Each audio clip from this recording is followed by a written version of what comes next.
Hello and welcome. I'm Sima Katauka and you're watching the World Report on News 6 World. Let's take a look at the top headlines of this hour. US President Donald Trump has threatened escalating tariffs on key European allies unless the US is allowed to buy Greenland. Duties would start at 10% on February 1st and rise to 25% by June. European leaders have rejected the demand, warning it could damage NATO unity, derail trade deals, and deepen transatlantic tensions. Syrian government forces advanced into Kurdish-held areas near the Euphrates, taking Tapka and key dams despite US calls to stop. Kurdish-led SDF has accused the army of violating a withdrawal deal and warned it would fight to hold remaining towns and oil fields. Iran's Supreme Leader Ayatollah Ali Khamenei has accused President Trump of fueling deadly protests that killed over 3,000 people. Khamenei has called Trump a criminal, while Iran blamed the unrest on US and Israeli interference amid mass arrests and internet shutdowns.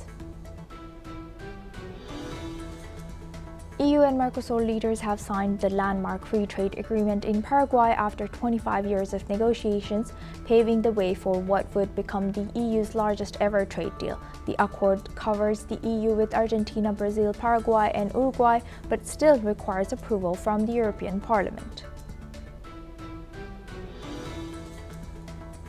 New York City Mayor Mamdani has appointed Tricia Shimamura as the city's new Parks Department Commissioner, tasking her with managing more than 30,000 acres of land. Mamdani has praised Shimamura's decade-long record of public service, while Shimamura has called the role an honor and vowed to make a difference.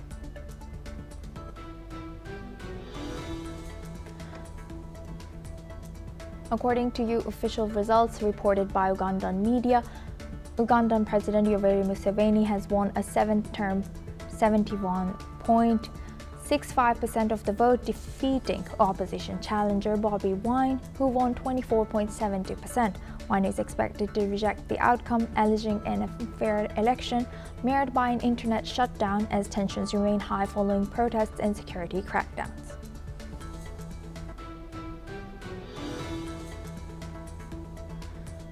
According to IMF statements, the International Monetary Fund has approved a $261 million disbursement for Ethiopia after completing the fourth review of its 48-month extended credit facility, bringing total IMF support under the program to just over $2.18 billion.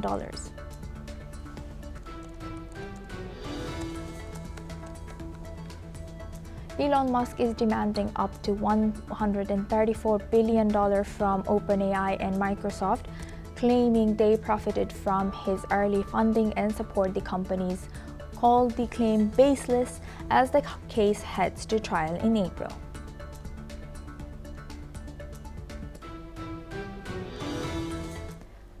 Schools in Iran are expected to reopen soon after a week of closure caused by nationwide protests. The ISNA news agency reports that schools in Tehran and other cities will be resuming, while postponed university exams will be held on January 24th. Meanwhile, Iranian opposition supporters rallied in Germany's Frankfurt, demanding the return of Reza Pahlavi, the exiled son of Iran's last Shah. Chanting for a new era of democracy, protesters called for the removal of the Islamic Republic's leadership. The rally in Germany also came with a message for waiting for American support, which has yet to materialize. Let's listen in to what spokesperson for the Kingdom of Iran Association has shared. Und wenn das Islamische Republik weg ist, wenn das Pahlavi-Dynastie oder Freiheit, Demokratie wieder zurück nach Iran kehrt, wir können alle zusammenleben ohne Probleme mit jedem Nachbarländer, mit Israel, mit den arabischen Ländern, mit den ganzen westlichen, alles können. Moreover, Italian Prime Minister Giorgia Meloni has also showed her solidarity with the Iranian people, condemning the Iranian regime's violence against demonstrators. She has called for a return to diplomatic negotiations to resolve the situation, particularly on the nuclear issue. Let's listen in. Io ritengo che la questione del rafforzamento della sicurezza e della presenza degli alleati in Groenlandia sia un tema serio, che però sta nell'ambito della diciamo del dialogo all'interno dell'Alleanza Atlantica, cioè la Groenlandia va considerato territorio, diciamo così, di responsabilità della NATO. La questione che gli americani pongono è una questione seria, ovviamente, e credo che diciamo il ragionamento di rafforzare la nostra presenza sia un ragionamento sicuramente necessario da fare all'interno dell'Alleanza Atlantica, ma credo che quello però sia l'ambito nel quale discutere questa materia, anche per quello che eventualmente riguarda insomma la nostra presenza. Voi avete visto che l'Italia ha presentato una sua strategia per l'Artico, perché anche noi comprendiamo ovviamente quanto sia strategico e quanto sia importante. Io ho già proposto che se ne... Now for this discussion, we welcome Mr. Yossi Cooper-Wasser. He's an Israeli intelligence and security expert, joins us live from Tel Aviv. Thank you very much, Mr. Cooper-Wasser, for joining us again. Good to see you. Thank you for having me. Now, looking at this, can you tell us if Iran's situation, is it de-escalating if schools are reopening? What can we make of this situation right now? Well, of course, the Iranian regime wants to create the impression that things are going to be calm from now on, and that they have managed to cope successfully with the riots and the demonstrations. But we all understand that this is it's an image that doesn't represent correctly what's going on in Iran right now, because we have so many people killed and so many people injured. Nobody knows the exact numbers, but huge numbers of people killed and injured. And the protest is not dead yet. And much depends on what decision the President of the United States is going to take regarding the next move. It seems that at this point, because the Iranians have decided not to execute some of the protesters, then the President has decided to postpone action, but he didn't decide to give it up altogether, and we're waiting to see what's next for him. And what do you think Reza Pahlavi is trying to achieve here by making a lot of statements public? And do you know if anything about his popularity or his approval in Iran? Well, first of all, I think that the next move of President Trump is to find a new leadership for Iran, as he said in his interview to Politico. So definitely Pahlavi is one of the candidates for this new leadership. But there's a question mark regarding how popular he is. He's definitely more popular than any other single leader of the Iranian opposition. But is he popular enough in order to lead the opposition and to form a unity amongst the opposition?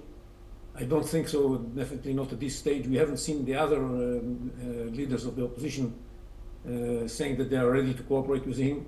And it's too early to know what's the situation inside Iran, because we hear people shouting in favor of the Shah, in favor of the Reza Pahlavi, but you cannot tell what percentage of the population they represent. So it's we have to keep looking at the situation. And I believe that eventually this protest would give birth to new leaders that would represent the Iranian people and enjoy a large support. Thank you very much, Mr. Cooper-Wasser, for sharing that insight. Now we move on to Israel. Israel has stated that it objected to the lineup of the Palestinian Committee of Technocrats meant to govern post-war Gaza, which began its work in Cairo this week. Prime Minister Benjamin Netanyahu's office said that the composition of a Gaza executive board was not coordinated with Israel and ran counter to government policy. It said Foreign Minister Gideon Saar would raise the issue with U.S. Secretary of State Marco Rubio. The Palestinian militant group Islamic Jihad has also criticized the composition of the Board of Peace set to oversee the governance in Gaza, saying it served Israel's interests. Meanwhile, Canadian Prime Minister Mark Carney has been invited by U.S. President Donald Trump to join the board, reportedly an offer he intends to accept. Now for this discussion, we welcome back Mr. Yossi Cooper-Wasser. He joins us live from Tel Aviv. Thank you very much, Mr. Cooper-Wasser, for staying with us. Now, looking at this, can you tell me what exactly is the problem here with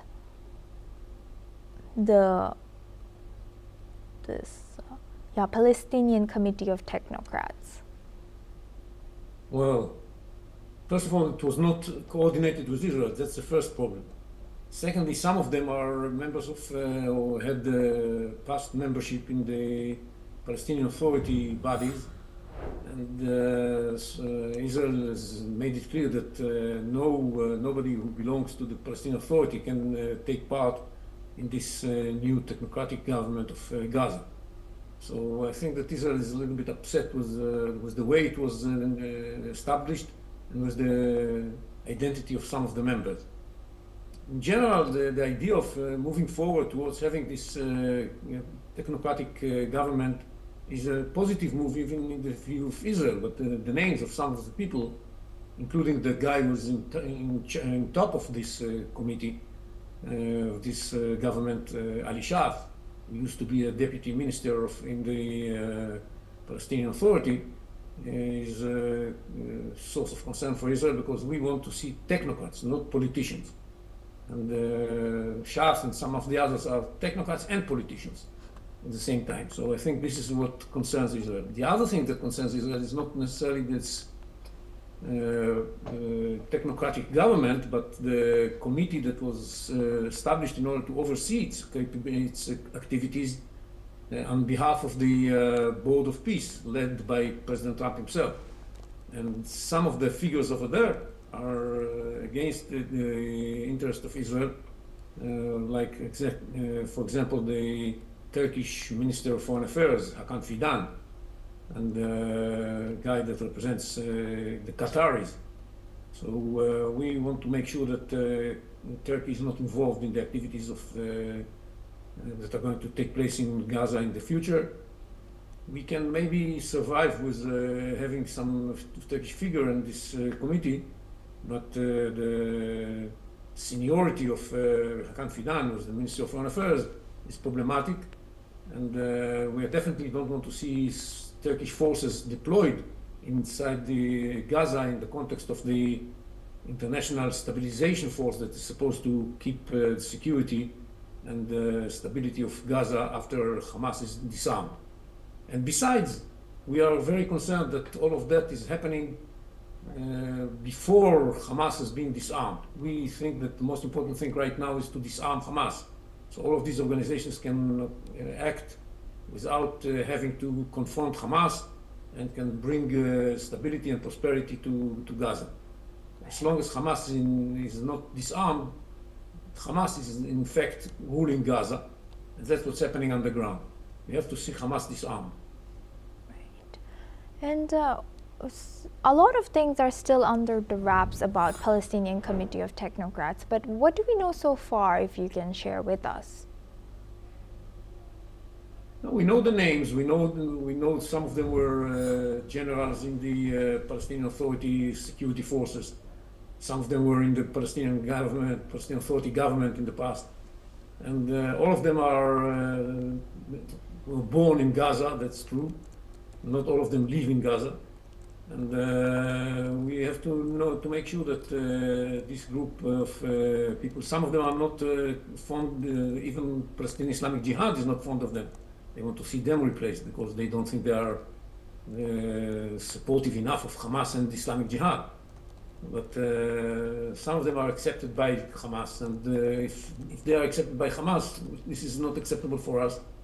And we think that the process of nominating them should have been coordinated with us, and it was not done properly.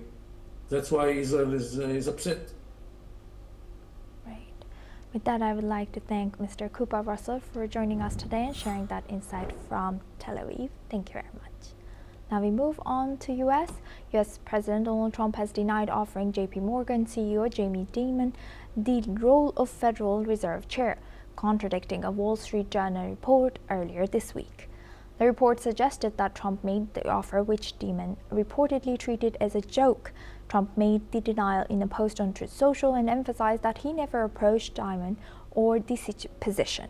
In the same post, Trump said he plans to sue J.P. Morgan over allegedly debanking him following the January 6 Capitol attack. However, Diman has also confirmed that he was not asked to take the Fed job. Earlier this week, Trump suggested he might nominate either White House economic advisor Kevin Hassett or former Fed Governor Kevin Warsh to replace Jerome Powell. Now for this discussion, we welcome Dr. Satoru Nagao. He's a fellow at Hudson Institute, joins us live from Tokyo. Thank you very much, Dr. Nagao, for joining us. Good to see you.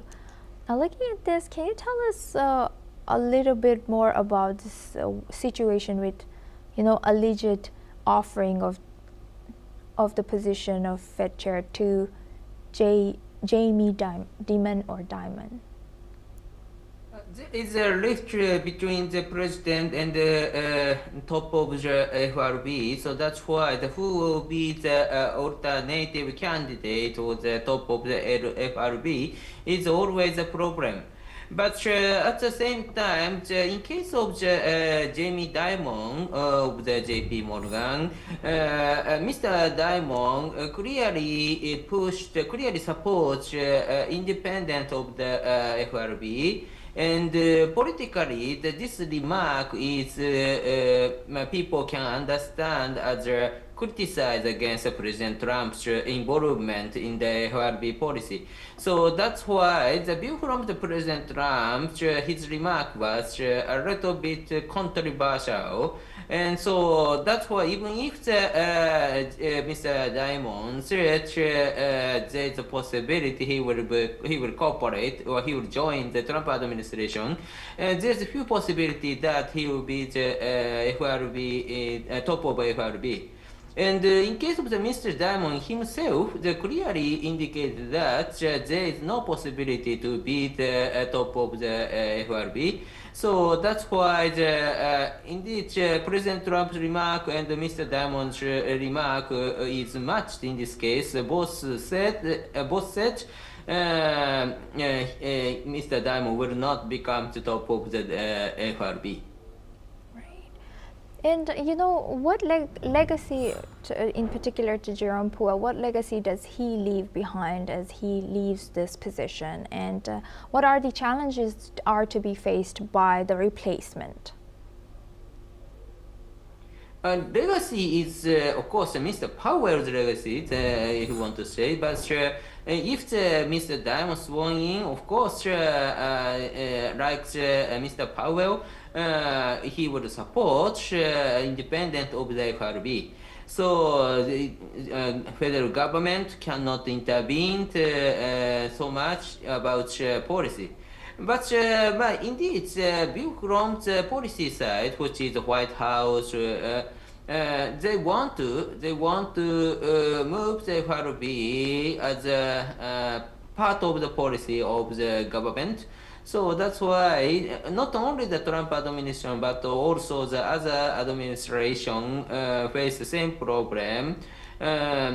Independence of the FRB is easy to violate by the government, and this is always controversial as a policy of the government. That is indeed a destiny. And in case of the Mr. Dimon, clearly pointed out this aspect, so repeatedly. So that's why Mr. Dimon's, if there is a legacy of the Mr. Powell of the predecessor, Mr. Dimon also support independence of FRB is one kind of legacy, I think. Thank you very much, Dr. Nagao, for sharing that insight. Please stay with us as we come back to you for our next discussion as well.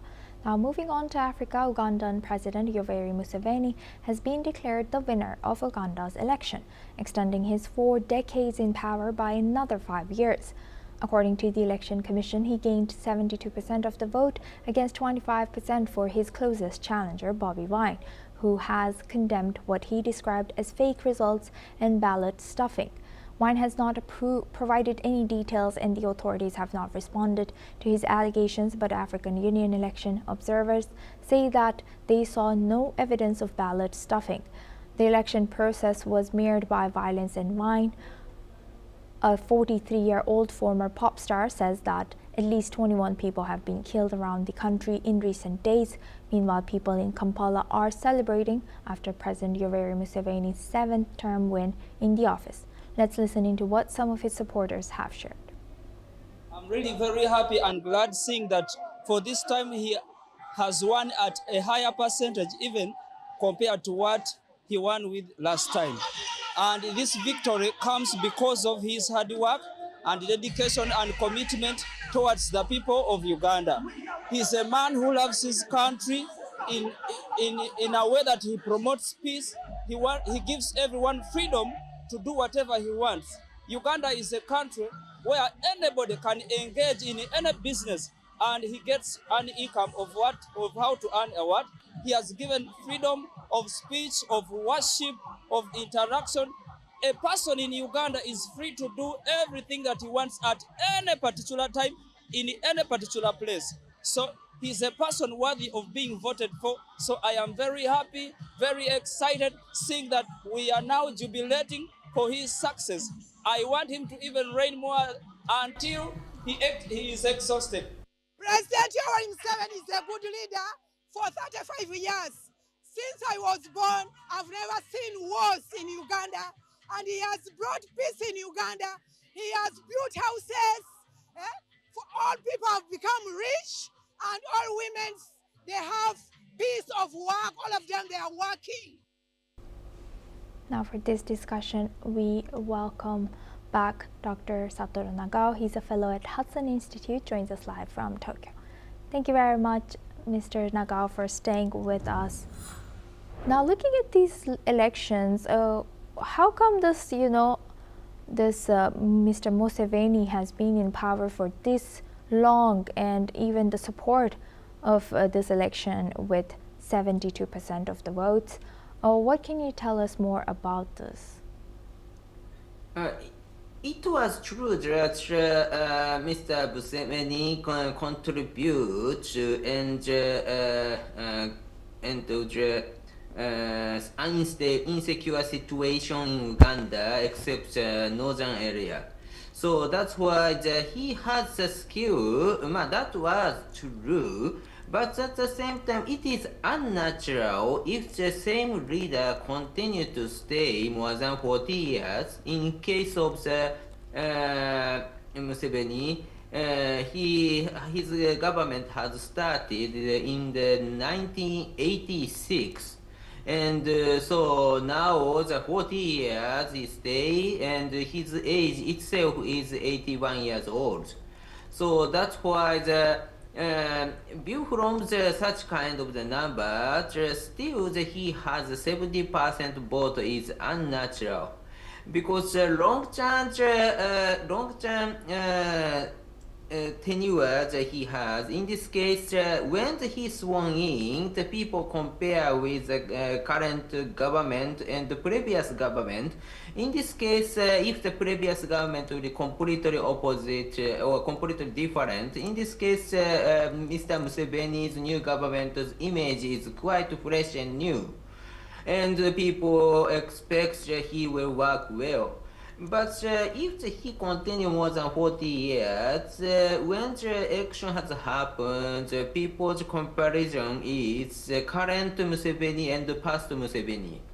So that's why he need to fight with him in the past, and generally what he has done in the past is more fresh and new compared with the current same politician. So that's why if he can continue president for 40 years and 7 times there is election, is this election fair election? People doubt it. And this time, in case of the election, he cut internet connection, or sometimes the opposition party's meeting was disrupted by the police forces. So that's why this is not fair election. In this case, Museveni said he got more than 70% support, but it is clearly that doubtful election, not pay election could happen based on such kind of activities, based on such kind of long-term government. With that, I would like to thank Dr. Satoru Nagao for joining us today and sharing that insight with us on NewsX World. Thank you very much. Now we move on to our science news. Scientists have created the most detailed map yet of Antarctica's hidden landscape beneath its ice sheet. The new map reveals mountains, valleys, canyons, plains, and over 30,000 previously uncharted hills. Researchers used high-resolution satellites and ice flow analysis to map the full continent, including previously unexplored areas. Understanding the subglacial terrain is crucial for predicting how the ice sheet may retreat and raise global sea levels. Antarctica's ice holds about 70% of the planet's fresh water.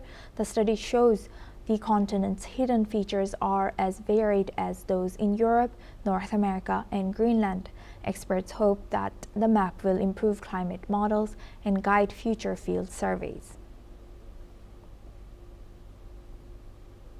That's all we have time for. Keep watching NewsX World for more news updates from around the world.